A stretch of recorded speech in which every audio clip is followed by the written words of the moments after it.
આગામી 22 તારીખના રોજ અયોધ્યા રામ મંદિરની પ્રાણ પ્રતિષ્ઠાને લઈને આખા દેશમાં ઉત્સાહનો માહોલ છવાયો છે।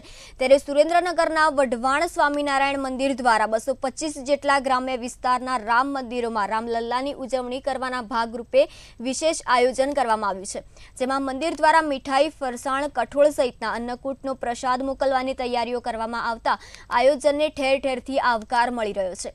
આ તૈયારીના ભાગરૂપે વઢવાણ સ્વામિનારાયણ મંદિરના મહંત માધેવંદ્રી પ્રસાદજી અને હરિભક્તો દ્વારા કરવામાં આવ્યું હતું। અમે ભગવાન શ્રી રામચંદ્રજીની અને ભગવાન સ્વામિનારાયણની કૃપાથી લગભગ અન્નકૂટ બધો તૈયાર થઈ ગયો છે અને 95% પેકિંગ પણ બધું જ થઈ ગયું છે।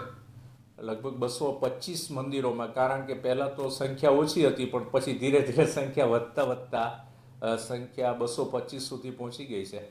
એ બધા જ રામજી મંદિરોમાં આશરે અમે 2500 થી 2600 કિલોગ્રામ પ્રસાદ બનાવેલો છે, મીઠાઈઓનો, જે શુદ્ધ ઘીમાં બનાવેલો છે।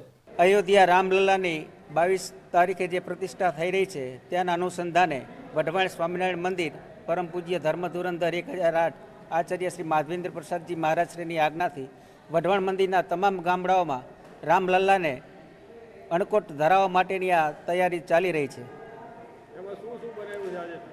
એમાં આજે મોહનથાળ, અડદિયો, સુખડી, મોતૈયા લાડુ, બુંદીના લાડુ, ખોખા પાક, આજે ગઈકાલે બોક્સ ભર્યા હતા, આજે 6 વસ્તુના બીજા બોક્સ ભરીએ છીએ।